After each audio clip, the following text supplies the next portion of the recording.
Hi everyone, hope you are doing well today. I'm excited to connect with you. I've got some good news to share with you. But before I get to that announcement, just want to give you a little recap from this last week. June 14th, we had our first in-person watch party at his place. That went very well. We had a small group of people that gathered there to watch the service, to worship together there at his place. And we were so grateful for that opportunity. We will be doing that again this Sunday, June 21st. Again, an in-person watch party at his place. That means you can go to be together, worship with others as you watch the service together at his place, which is our safest indoor environment for gatherings right now. So want to encourage you to be sure to pre-register to be a part of that in-person watch party. That helps us prepare the space and the seating for those who will be there. Well, as we've talked about before, one of the things that we're really focusing on right now is our opportunity for outdoor gatherings, because this is really the safest way for us to gather in larger groups. And summer, of course, is a great time to do this. So I'm excited to tell you that on Sunday, June 28th, we are planning for our morning worship service to be outside in our parking lot. And I can't hardly wait. So mark your calendars, Sunday, June 28th at our normal time at 10:30 a.m. We will worship together outside in our parking lot. Now, for the evening of worship a couple of weeks ago, we asked people to drive in and park in their cars. But this time, we're inviting you to bring your lawn chairs so we can sit there distanced but together in the parking lot to worship together. Bring your lawn chairs for that. We will have more details that we will share with you as that gets closer, but want to invite you to mark your calendar for that. Now, I know many of us are wondering, when will we be able to be back in the sanctuary for worship? It's a question that I'm asking every day, let me tell you. And it's a topic of conversation as we meet together as leaders. And I always, the reason I'm filming these weekly updates, I want you to know how we're thinking and how we're processing these things. And so as we think about that, we don't have a specific date yet on the calendar, but I want you to know how we're thinking about that. One of the things we're processing is watching where we are in the community so that we are being good neighbors and not getting far ahead of where others are in our community in terms of large in-person gatherings. So that's an important measure for us.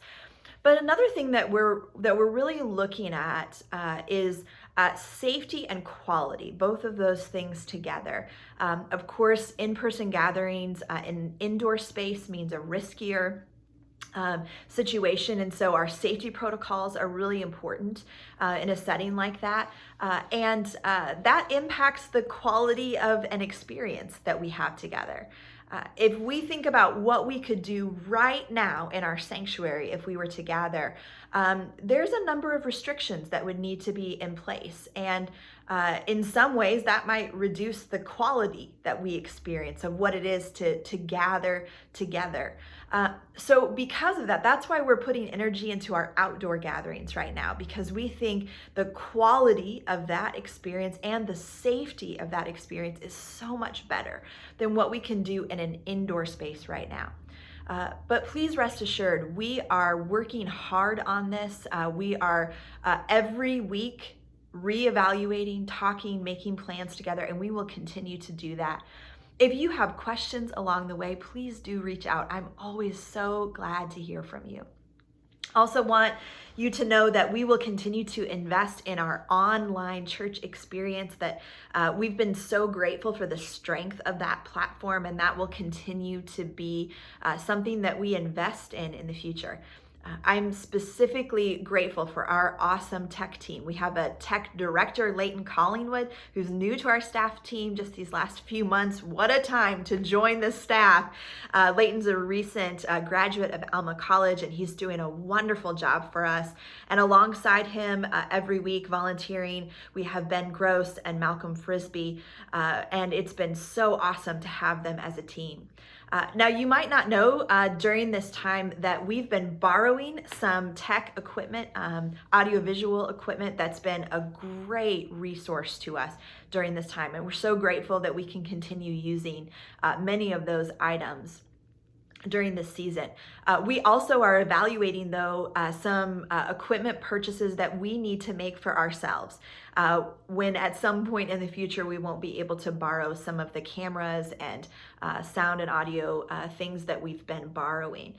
So as we work on that, I want to thank you for your generous giving to our general fund. It's been really awesome to see the generosity of God's people and the stability that that is providing for us.